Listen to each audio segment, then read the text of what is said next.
Alright guys, to all these idiots who voted Labor, are you proud of yourself?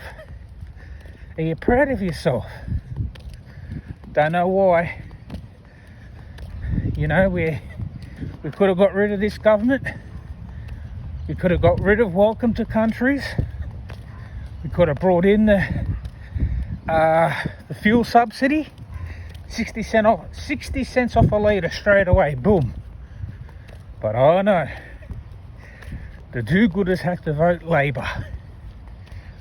Dickhead Albanese. Well, don't cry when he fucks you around. Catch you later.